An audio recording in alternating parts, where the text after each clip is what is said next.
So I'm just an average dude that's going to share with you his average story about how I got out of 8,000 bucks of debt in roughly 6 months. There's nothing like an honest, understated, real story, and you can't argue with the truth, right? Who am I? My name is Dylan. I'm based in Los Angeles. I work in the tech industry. On my channel, we talk about all things career development, personal development, tech, and I guess newly, personal finance. If you're new, kick back, relax, enjoy the ride. Let's jump in. I'm going to set the stage here with disclaimer number 1. I am not a financial expert. I had to get it out of the way. I had to say it. This is just my story. Disclaimer number 2, this would have never been possible if I hadn't maximized my income. Maximizing your income is really important. It raises the disparity between what your expenses are and what it is that you make, increasing your disposable income. So if you're working minimum wage and you're trying to get out of $15,000 of debt and you have high expenses, chances are it's going to be a lot more difficult to do so because you're making minimum wage. I wanted to state this at the beginning of this video because a large piece of this puzzle is making more money first before getting out of debt. And I don't want there to be any surprises. So this is something that in my story, you'll see I took care of first before I started really paying off any debt at all. The story starts out at the beginning of 2022. I was working a job that was just above minimum wage. It was enough for me to pay my rent and bills. I had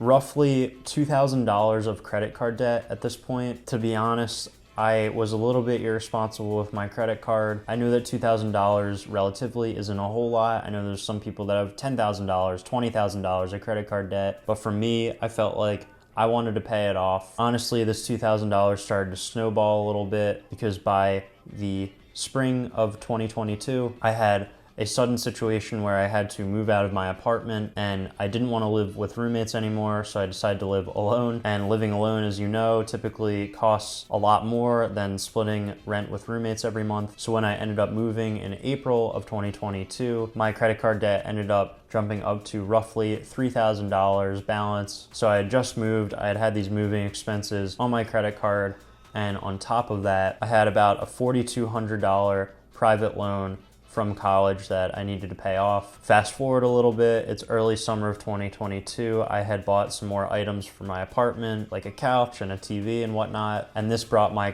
personal credit card balance up to about $4,000 in debt, which brought me to a grand total of just over $8,000 of debt. There might be some question around why I decided to pay off my student loan because of the student loan interest freeze. This was a private loan, which was not covered under that legislation. So the freeze did not apply to my loan. It was collecting interest the whole time, so I wanted to pay it off as quickly as I could. I wasn't really able to pay off my credit card expenses every month because my income was still pretty low, which brings us to the turning point in June of 2022. I got a new job that effectively doubled my income. I'm super fortunate for that. And at this point, the tech industry was sort of like at the tail end of the pandemic tech boom. And I kind of got in at a good time and I was able to solidify a great job with a great income. I want to just quickly pause here and again, stress the importance of minimizing your expenses and maximizing your income. This is not possible, especially without maximizing your income. It's going to be way more difficult paying off any sort of expense, whether it's debt or a mortgage or whatever it is,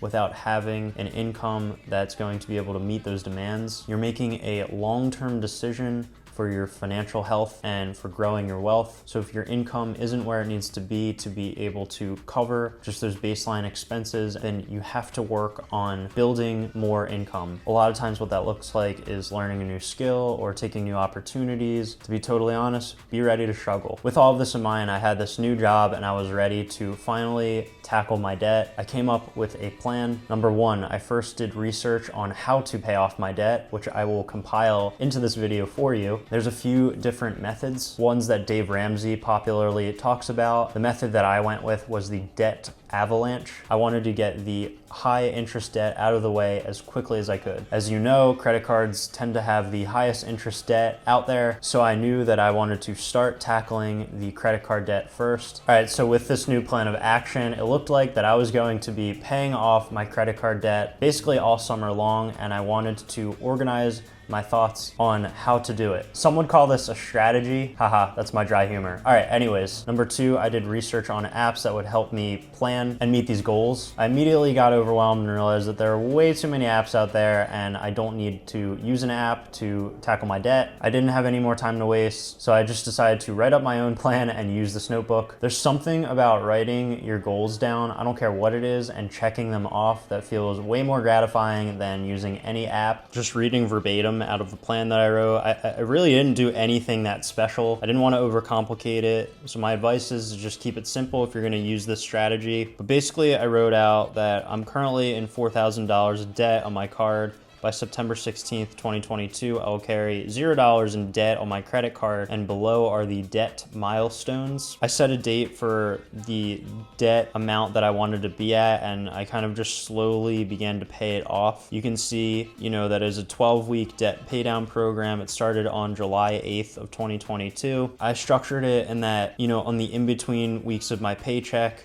that I would keep the debt at a certain amount, and then when I got paid, I would end up just paying it down. So it was kind of like maintaining the debt on an off week and then paying it on the on week of when I got paid. So my check would hit, I'd pay the debt off, and then over the 2 weeks, I would make sure not to go above that debt amount. I was actively paying it off as much as I was maintaining the debt. So it ended up taking me about 12 weeks exactly. And you can see I ended up actually meeting this goal on September 30th. I became totally debt-free on my credit card. So this is really the way that I did it. But to go into kind of like the mindset and my approach with this whole thing, listen, I kept it simple and reasonable for myself, enough that I could just enjoy myself without having to go binary. What I mean by binary is the all or nothing approach. We see a lot of people talking about this FIRE movement, no hate, no disrespect, financially independent, retire early. I think that FIRE and some similar movements tend to embody a lot of these binary all or nothing principles, like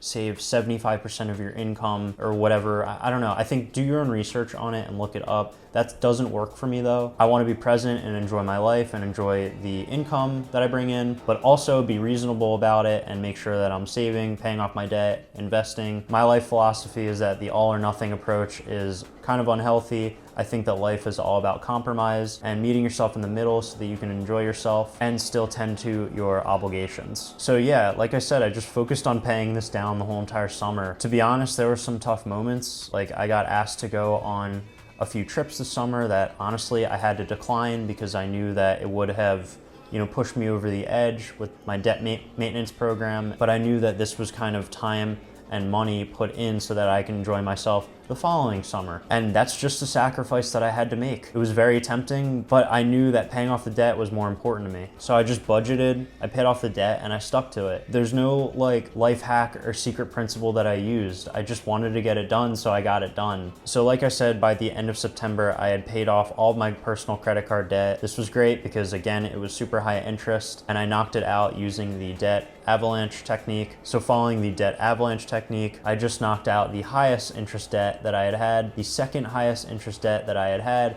was the private student loan. I owed about $4,200. This was at a 5% interest rate. Honestly, I looked at this and was like, this is gonna be a cakewalk. I basically just did this and I can do this at a much lower interest rate. So literally I took the principles of what I did that summer and I did it in the fall, but I doubled the amount of what I would be paying every paycheck. So instead of like $500, I doubled it to $1,000. So I was really able to knock out this debt within like 2 months. And the same plan, I just wrote it out in my notebook. I didn't use any fancy apps or whatever. Checking off my goals was enough. So I basically like kicked it into overdrive and I increased the amount every single paycheck and I was able to get it done in about 2 months. By the end of the year, I had paid off all of the debt. I had paid off my personal credit card debt and the student loan debt that I had owed. So altogether, it had amounted to just above $8,000 worth of debt. So to hit on the main points here, as Dave Ramsey likes to talk about, a lot of this is not possible without maximizing your income. The importance of making more money. I can't stress the importance of this because it's going to be so much more difficult to really achieve any of these things if you're not bringing in income that will be able to meet those demands. So think about picking up a new skill or learning something for cheap and for free. I recommend doing something with tech. It's a pretty low barrier to entry. entry. I learned how to code. Next, I would do research and make a plan based on what works for you.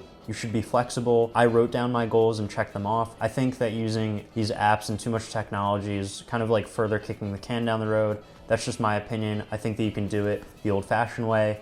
But again, no judgment. Like, you should do what works for you. Just because there's a lot of people putting away like 70% of their income or whatever with this whole FIRE movement does not mean that you need to do it. You don't need to feel bad about not doing it. Again, no judgment, no hate. I think that there's actually some interesting principles about it that have inspired my own financial well-being, but ultimately, you don't need to adopt those principles fully. For me, I like to meet myself in the middle. So it's okay to be flexible and be fair to yourself and your current financial situation as you grow your wealth. So that is the story. I appreciate you coming by and listening. I hope that it was inspiring, maybe motivational, maybe it'll give you an outline of how to do this for yourself. And I hope that you learned a lot from it. If you like this video, go ahead and give it a like and feel free to go check out another video. I would appreciate any support. And obviously, if you love the content, go ahead and subscribe. Until then, see you next time.